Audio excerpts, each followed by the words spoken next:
Welcome to cosmic astromancy channel guys, hope you all doing fine. आशा करती हूँ आप सभी स्वस्थ एवं प्रसन्न होंगे। तो चलिए निकालेंगे आज की एनर्जीज कि एनर्जीज क्या बताती है।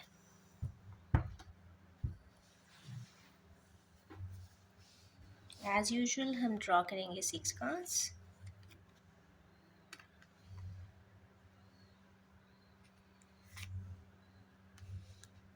To, 3, 4, 5 and 6। पहला कार्ड आया है 5 ऑफ सोर्ड्स का। तो 5 ऑफ सोर्ड्स यहाँ पे कहीं ना कहीं बहुत तकलीफ दिखाई देता है, या हमारे किन्हीं व्यूअर्स इस वक्त बहुत परेशानी में है, बहुत तकलीफ़ महसूस कर रहे हैं, फीलिंग्स बहुत डिफ़िकल्ट हो रही हैं, और किसी पुरानी बातों को लेकर या कोई एग्जिस्टिंग समस्याओं को लेकर भी काफ़ी सोच विचार करते हुए दिखाई दे रहे हैं। नेक्स्ट है 6 of pentacles. Let me clarify this why.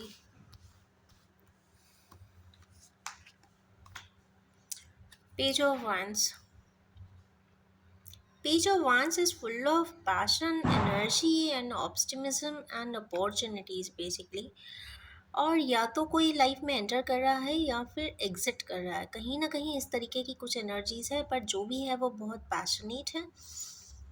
5 और सोड के ऊपर आई है क्लैरिफाई करने के लिए कि क्यों इतना दुखी है, क्योंकि या तो ये किसी की ज़िंदगी में एंट्री ऐसे विदाउट एनकम्पेसिंग चले गए थे, या फिर किसी की लाइफ में से एकदम से बिना बताए बिना कुछ किए निकल गए थे। तो मे बी गोस्टिंग की एनर्जीज हो सकती हैं, मे बी फुल क्लैरिटी नहीं दिया हो, और उसके रिपरकशंस के सामने आने के बाद, बहुत सारी चीज़ें रिवील हो जाने के बाद कहीं ना कहीं खुद ही इंट्रोस्पेक्ट कर रहे हो सकते हैं।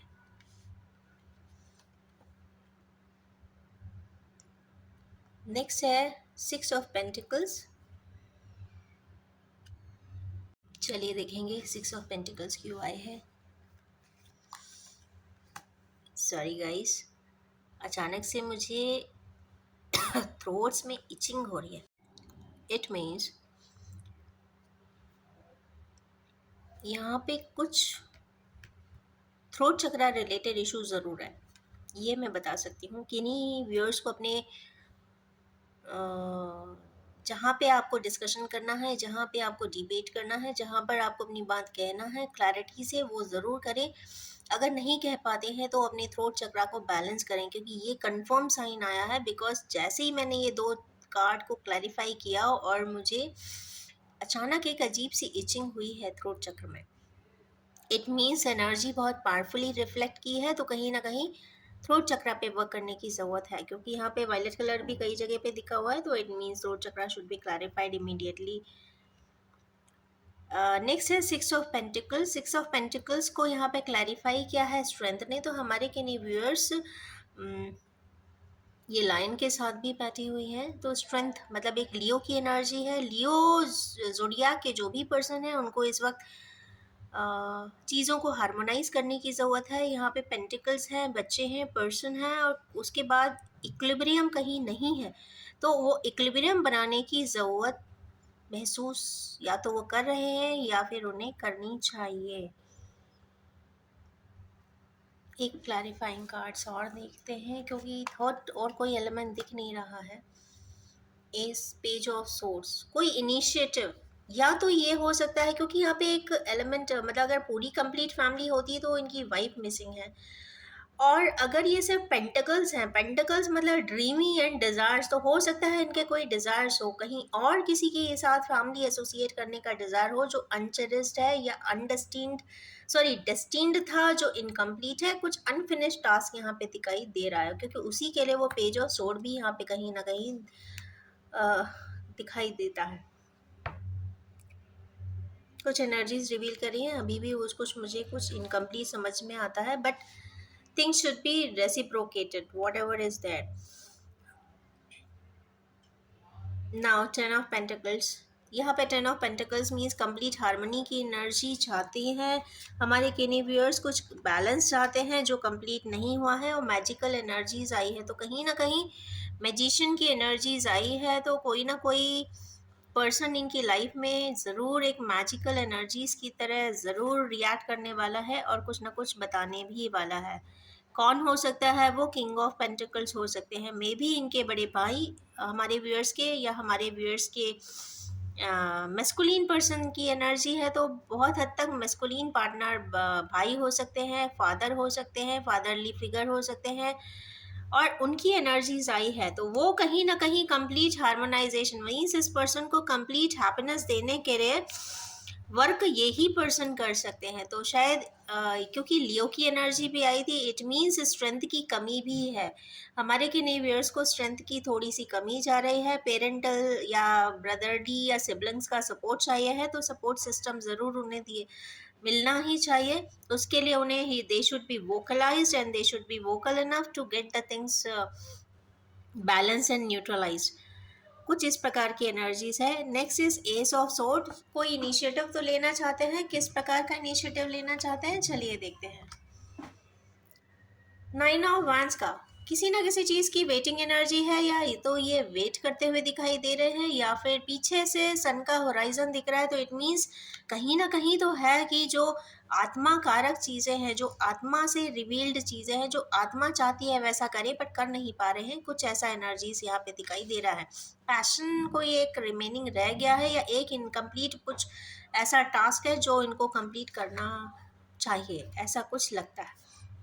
नेक्स्ट है हाई प्रीसेस। यहाँ पे हाई प्रीसेस आपकी इंट्यूशन भी हो सकती है, आपकी मदर भी हो सकती है, आपके डिवाइन असिस्टेंस भी हो सकता है, आपकी इंसाइट भी हो सकती है, और आपकी हाइड एंड सीक भी हो सकती है। अगर आप हमारे व्यूअर्स किसी प्रकार का हाइड एंड सीक कर रहे हैं लाइफ के साथ, तो वो स्टॉप कर दें, या अगर पेरेंटल या मदरली कोई सपोर्ट सिस्टम चाहिए है तो उनसे मांग लें। उन्हें कोई क्लैरिटी बताना चाहते हैं तो बता दें।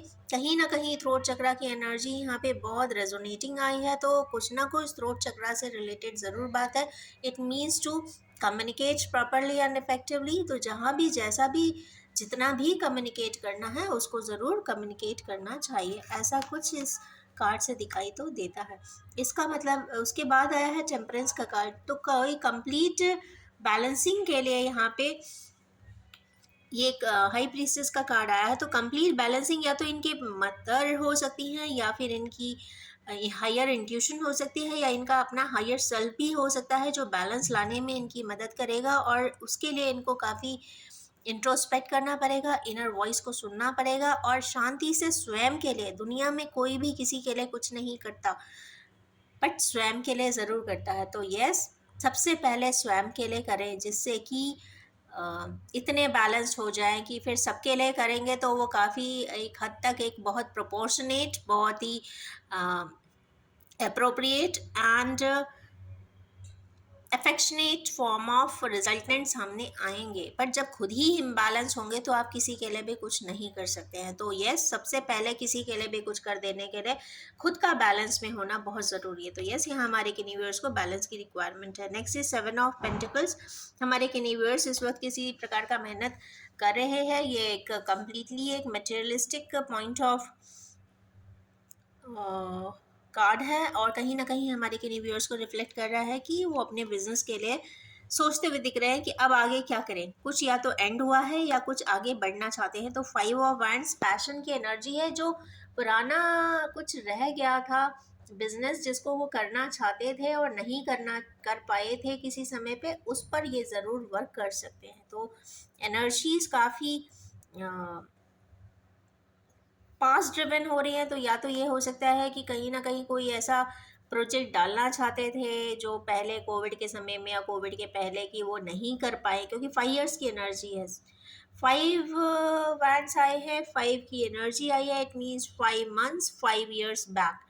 तो इसकी इस समय पे अगर कोई तरीके का माइंड में प्लान हो, या किसी कंपनी में जॉब अप्लाई करने के लिए अगर सोचा हो हमारे के व्यूअर्स ने, तो वहाँ पर अप्लाई कर सकते हैं। तो ये है आज की टैरो एनर्जीज। चलिए निकालते हैं कुछ ओरेकल कार्ड्स। हम निकालेंगे गुड। 2,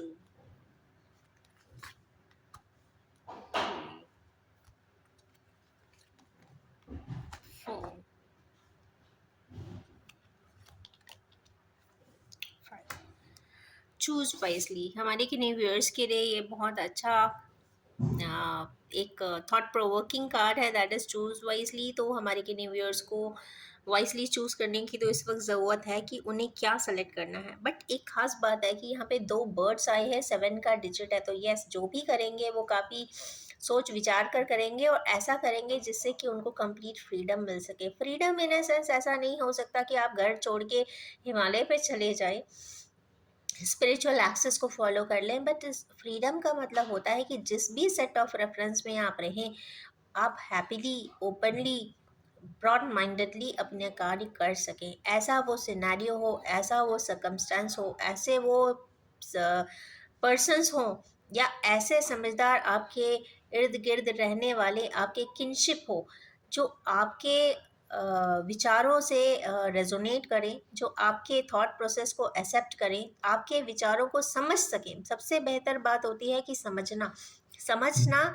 और अगर नहीं भी आपने रीज़न बताया तो without that reason also to accept the persons in totality. अगर इस तरीके का कोई पेरिफेरल एरिया है किन्हीं व्यूअर्स का, तो वो सबसे खुशकिस्मत इंसानों में से एक हो ज़रूर होंगे।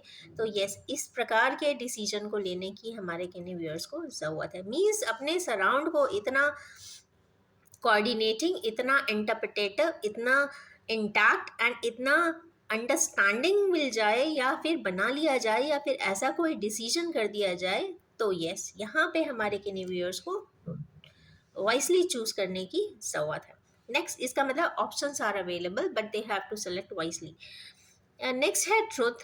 कहीं ना कहीं हमारे किन्हीं व्यूअर्स, देखिए एक तो पीछे से आगे की तरफ देख रहे हैं, एक पलड़े पे खुद बैठे हैं, सामने भी कुछ है। इसका मतलब है हमारे व्यूअर्स को कुछ ट्रुथ को जानने की ज़रूरत है।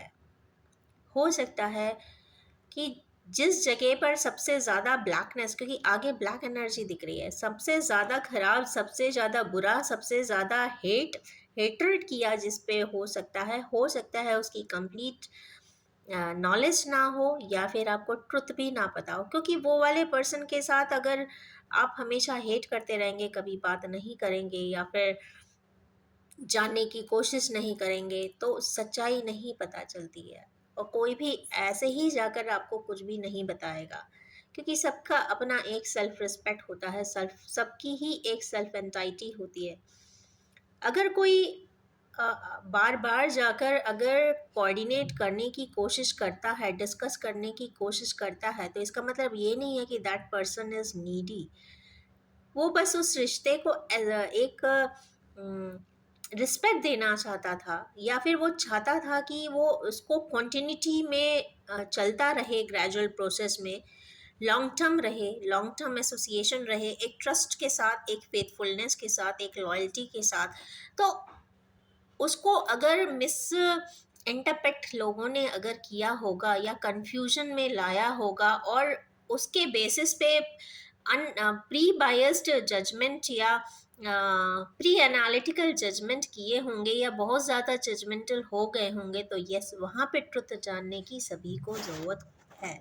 तो हमारे के व्यूअर्स ऐसे किसी पैटर्न ऑफ सिचुएशन में ज़रूर स्टक हैं जहाँ पे उनको नहीं समझ में आ रहा कि सामने क्या है, क्योंकि वहाँ ब्लैकनेस दिख रही है। डोर तो है, लिब्रा मतलब यहाँ पे एक तराजू है, और ऑफ कोर्स सामने खुद के नीचे वेट आ रहा है। इसका मतलब है कि कहीं ना कहीं वो धंसते तो जा रहे हैं, कुछ ना कुछ तो ऐसा ज़रूर है जिसको कि रेसिप्रोकेट करने की ज़रूरत है। या तो रेसिप्रोकल, या तो उसका न्यूट्रलाइजेशन, या बैलेंसिंग, या फिर हीलिंग। हो सकता है हीलिंग भी हो, तो कोई भी कोऑर्डिनेट हो सकता है, बट ये सबके सर्कमस्टेंसेस में डिफर करेगा। और यस, तकरीबन 20% लोगों पे ये अप्लाई हो रहा है। तो यस, रियल ट्रुथ को जानने की ज़रूर कोशिश करें।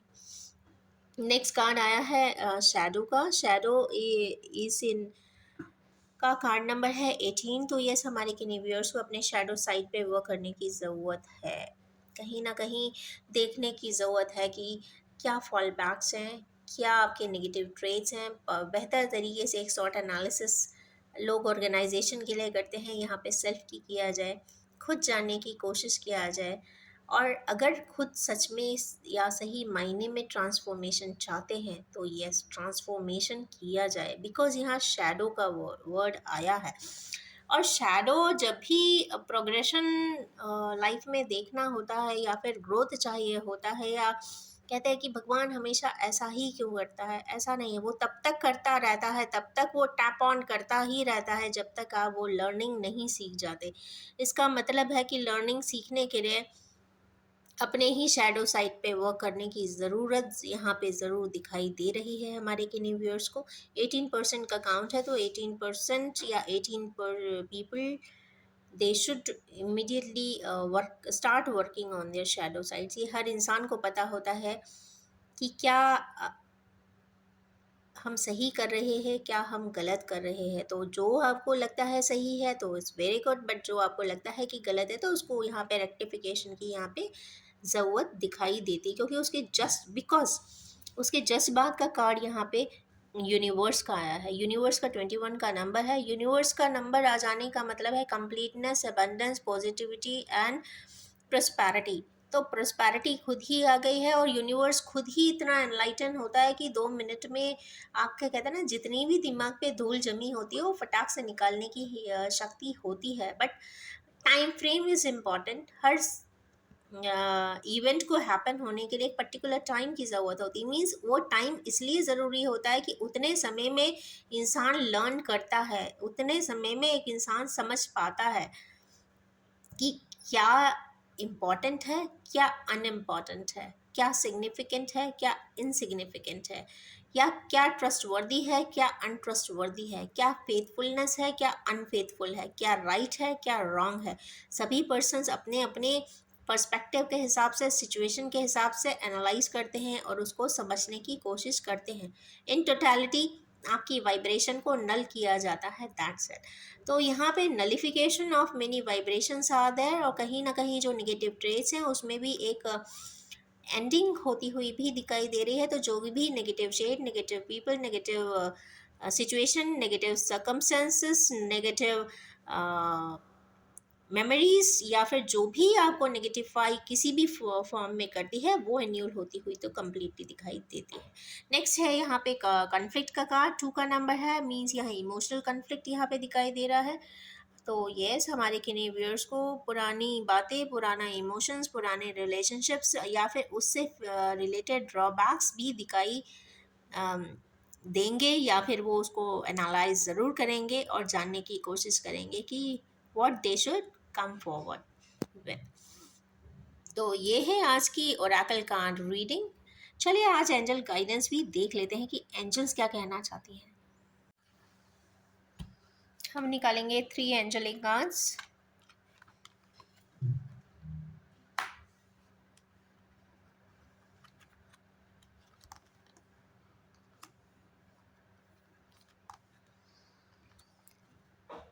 ओके, फर्स्ट है इफ़ यू बिलीव। ये तो सच बात है कि हमारे एंजल्स भी यही बात कहते हैं कि अगर आप ऐसा मानते हैं तो, इफ़ यू बिलीव इट, अगर आप ऐसा मानेंगे तो ऐसा घटना ज़रूर होगी। आप ऐसा सोचेंगे तो ऐसा ज़रूर होगा। If you believe and if you can. तो ये दोनों ही स्टेटमेंट काफ़ी प्रोबेबिलिटीज़ वाले हैं, और ये आप हर व्यूअर्स पे डिपेंड करेगा कि वो क्या चीज़ बिलीव करना चाहते हैं, क्या पॉजिटिव आउटकम लाना चाहते हैं। तो yes, this is the first angelic guidance given by angels. Second is peaceful resolution. तो हमारे व्यूअर्स किसी प्रकार के रेजोल्यूशन का वेट कर रहे थे, आगे का रास्ता मांग रहे थे ऊपर वाले डिवाइन से, कुछ रेक्टिफिकेशन करना चाहते थे, कुछ बैलेंसिंग एक्ट बनाना चाहते थे। तो एक पीसफुल रेजोल्यूशन सामने आता हुआ दिखाई दे रहा है, and not the right time. तो ये किन्हीं व्यूअर्स के लिए स्पेसिफिकली है जो या तो बिजनेस डालने वाले हैं, या कोई इंपॉर्टेंट या मेजर मीटिंग करने वाले हैं, या कुछ ऐसा मेजर कॉन्ट्रैक्चुअल मीटिंग हो, तो उसके लिए एक राइट टाइम नहीं है। अगर आप अपने हिसाब से टाइम को एक्सटेंड कर सकते हैं या पोस्टपोन कर सकते हैं या प्रीपोनमेंट कर सकते हैं तो ज़रूर कर लें, because I will also suggest कि 18 to 27 अप्रैल ऐसा कोई मेजर डिसाइसिव मीटिंग भी ना करें, ना ही ऐसे किसी प्रकार से कोई भी प्रकार का डिसीजन ले। जो भी है आप पोस्टपोन कर सकते हैं या फिर 18 अप्रैल के पहले ही कंप्लीट कर सकते हैं। तो ये रही आज की एंजेलिक गाइडेंस, और इसी के साथ मैं ऐड करना चाहूँगी अपनी ये सिंप्लीफाइड सी रीडिंग, और ये भी बताना चाहूँगी कि ये general collective timeless and gender free reading है। जब भी आपके सामने आएगी रेजोनेट ज़रूर करेगी, और आप सभी से ये रिक्वेस्ट है कि आप कृपया उसे उतना ही एक्सेप्ट करें जो आपके लिए ज़रूरी हो। Thank you so much and wish you all have a most happiest and peaceful time ahead. Thank you so much.